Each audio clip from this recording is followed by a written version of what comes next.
Okay, so I'm taking y'all through this journey, and these videos are going to be all over the place. I'm just going to be honest.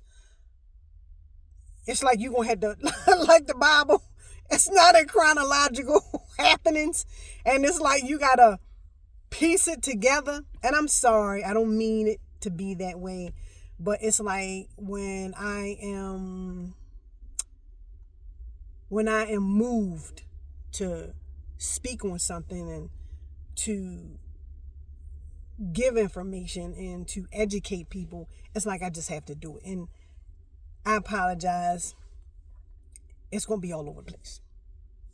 But the journey today was I had to go down to register of wills.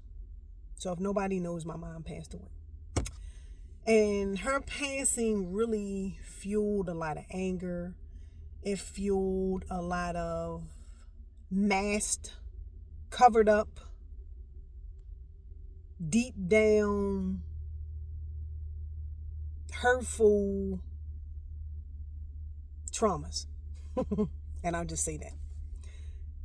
But I had to go to register of wills. So going to register of wills, and let me explain what that is. In every state, there is a department that handles estates for those that pass away. And it's just not that. It's orphan something, I guess, for parents getting guardians and all of that kind of stuff.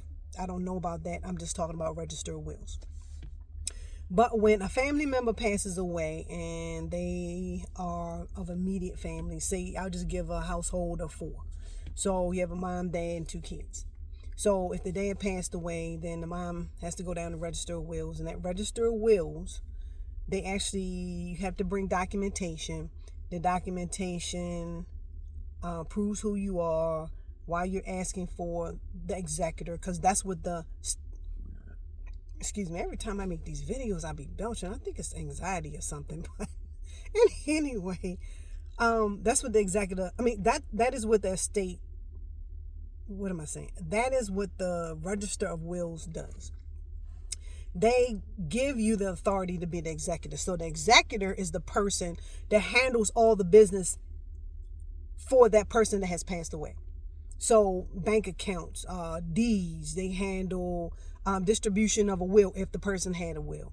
They handle a multitude of things. How to care for the children. Do they need guardianship? I can't even go into that. It's big. Big. But I went down to register of wills today. And what I realized, I understand how we are really in a systemic system that wants us to be broke. So I go in, took the necessary documentation, and all I'm doing is just claiming my mom's resident fund because she really passed away with nothing. That's another video that I'm going to make. She passed away with nothing except that resident fund. She went from living in the ghetto to going to the middle class to being on an estate to in a nursing home to her passing with nothing. And I know people, I gotta say this, and I'm gonna keep saying, I don't even care at this point whether y'all like it or not. I gotta keep saying it. The decisions y'all make ultimately are going to affect you. They are. And I have to keep looking at the things that I do. Like, how's it going to affect me later on down the road? Is it going to be beneficial? What do I need to work on? What do I need to change?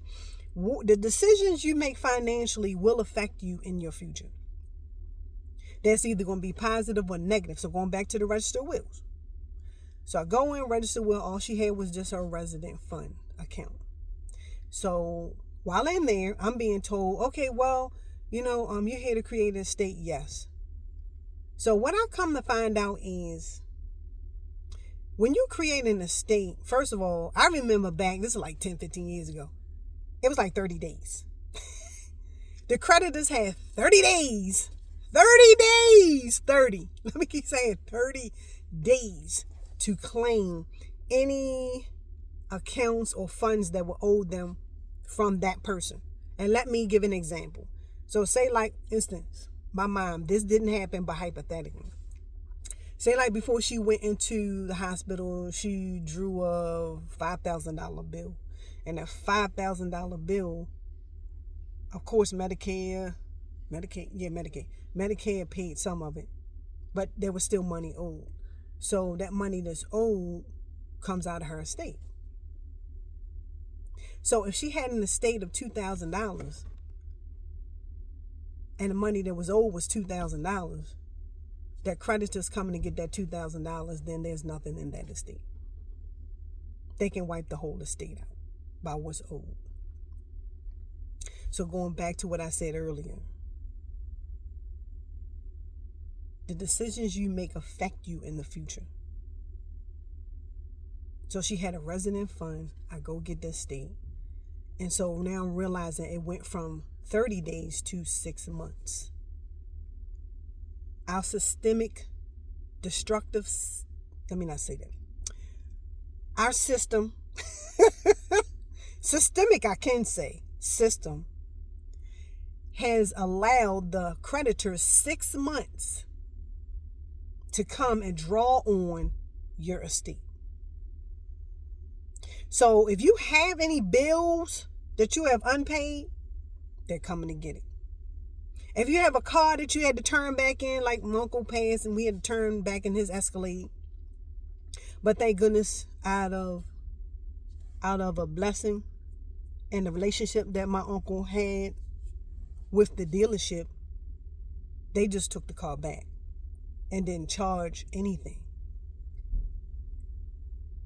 He only had the car for 2 weeks. I believe it was 2 weeks. 2 weeks or a month, something like that. And they just took it back. But if they had not taken the Escalade back, that would have been $70,000 owed against the estate. Because once you purchase a car, ain't no such thing as walking away from the loan. The loan has to be paid. So they get 6 months, people. So let me put this in a way where y'all can understand it. So you go out and you accumulate all this stuff. You're buying houses, buying cars. Y'all getting into real estate. What else?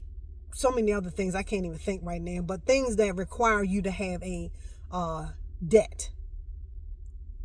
And that debt is not paid off by the time you pass away. It's coming out of your estate. So this was another lesson learned to me. Like, how much am I consuming? How much am I buying? How much debt am I in?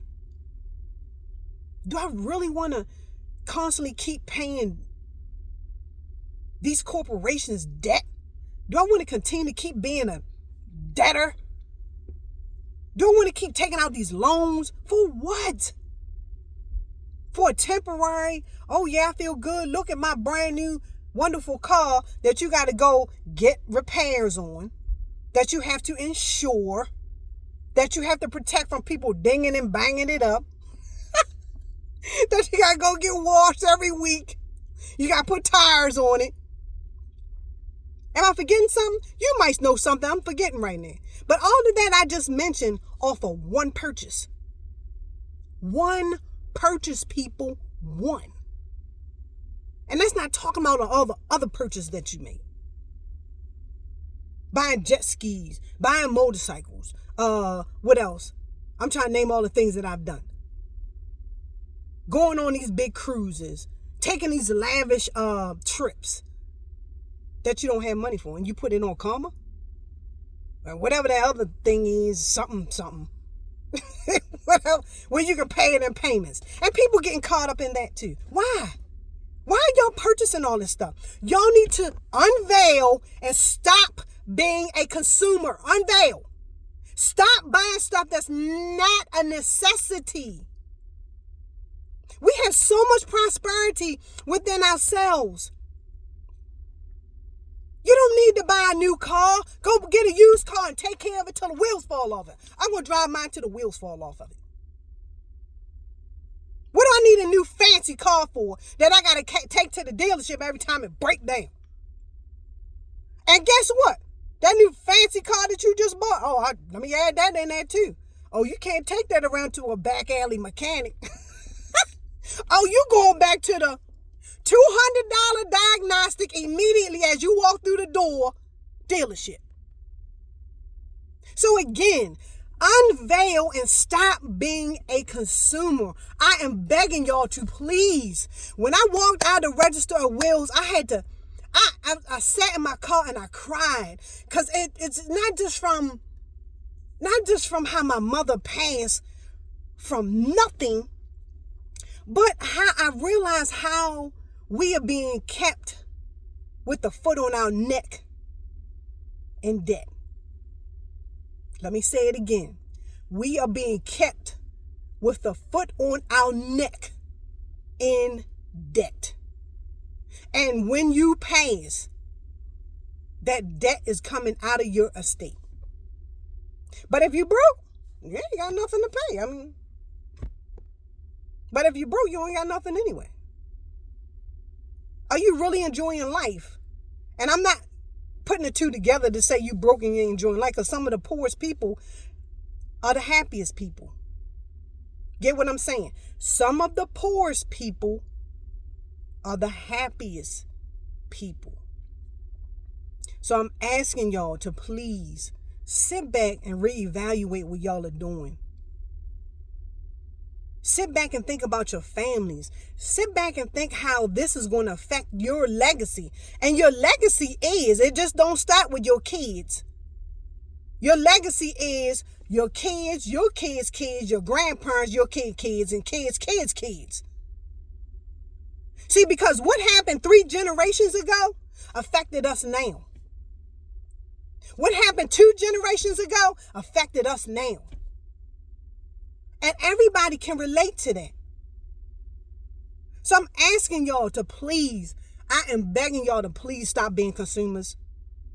Sit down and get your stuff in place. Reevaluate where you're spending your money. If you're spending your money on these big name brand companies with pocketbooks and tennis shoes and weaves and all, for what? How is that advancing your family? Because you look nice? And it's just not, and this is not just for women. This is for men too. Men go out and spend $1,000 on a suit. They go out and buy Gators, $800. They probably went up by now. But you get what I'm saying. How is that building your family? And even if you're not with your children, you're separated from your children. Again, are you thinking about your kids' future? Are you thinking about how your kids how they're going to get through this wicked, and I don't want to call it what it is, wicked economy? If you do not build blocks for them to build off of, they are going to be broke. They are going to be system driven. That's it. Period. The government is going to be telling them what to do. Is that what you want? Maybe it is, because that's what you're doing. And you're comfortable with that. But as a whole, and from the biblical standpoint, that's not what we were created for. We were created to come out here and build each other up. We were created to come out here and prosper. We were created as like our black ancestry, as we're learning for Black History Month. Because I know everybody on Instagram, everybody on Facebook, everybody on Twitter, everybody on, what's the other one? TikTok. So they're showing us what our history was. It's not like it was back in the 50s and 60s where nobody could gain the information except to pull out them big Britannica encyclopedias, which were still lying to us. Are you listening to these messages that are being given and provided to us on social media? We are being given this information because it allows us to unveil, to see what's really going on. And when I think back now, I'm learning about the Moors and all these other Indian tribes, because that's part of my history. That's part of my culture. And I'm learning all these things, and every time I learn something, I get mad. But I turn that madness into productivity. I share those videos so that we can understand, step away from what you're doing right now. Sometimes sit still And look at what you're doing. Is it productive? Is it going to propel your family into the future? Are they going to have a better future than what you have? And it's not always going out there working yourself to death. It's about strategizing. It's about teaching your kids what you're doing. That's another video. That is another video within my family I'm going to make. But I'm saying to y'all, we need to step back, stand still for a minute. Take a deep breath. Exhale several times. Inhale through the nose and slowly let it out through the mouth. And then sit down and figure out what it is you want for your family.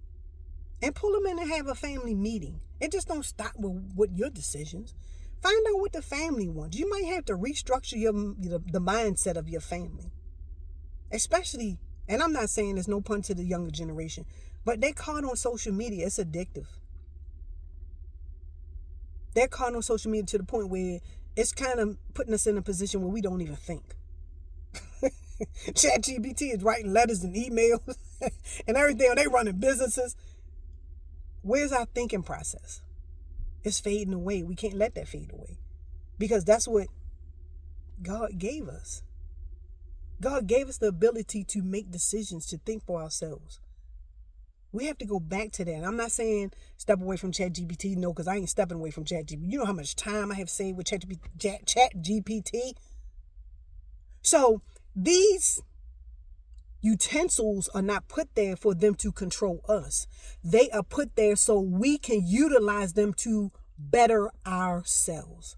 So the question is, again, who is controlling who? Let me ask that question again. All these blessings of internet and all these things, this is a blessing for us.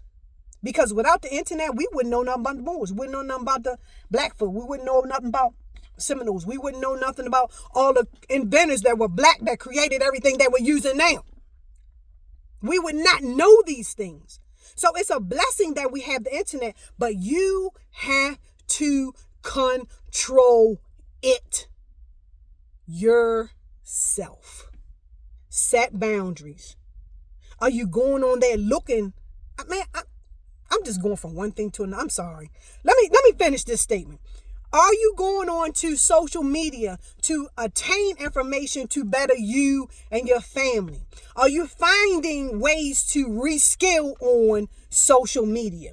Are you going on to social media to learn and educate what AI does? Are you going on to social media to find out what kind of business you want to start? Are you going on to social media to find a school or educate or community that will help educate your child? Are you finding these things? Are you going to social media looking for black run and owned businesses? All them cities that they destroyed that we're finding and learning about on social media, they can be restructured. They can be created again. But all we have to do is just do our part. Let's do our part. When you get on social media, limit yourself. Ask yourself, is this productive or non-productive? Is this going to help me with my future? Is this going to help me pay my bills? Is this helping me find a side hustle? Is this helping me? Maybe I can get some ideas of what I get my kids to open up a business for. You know, what are you doing with social media is the question. So I went from register to wills to social media. Let me go back to register to wills. We need to stop being debtors. And I'm going to end this video with saying, biblically, we are debtors. And as long as we are debtors, we will remain slaves. Get rid of the debt, people. I don't care what people say. Oh, no, you got to get debt. That's how you make money. No. I'm sorry. I'm going back to the old times. I'm getting rid of the debt. The debt is adios, amigos. Hasta la vista. Kick rocks. Get to stepping. All of that. People, look at what you're doing. Is it productive or non-productive? Are you building your house or tearing your house down? And I'll catch y'all later.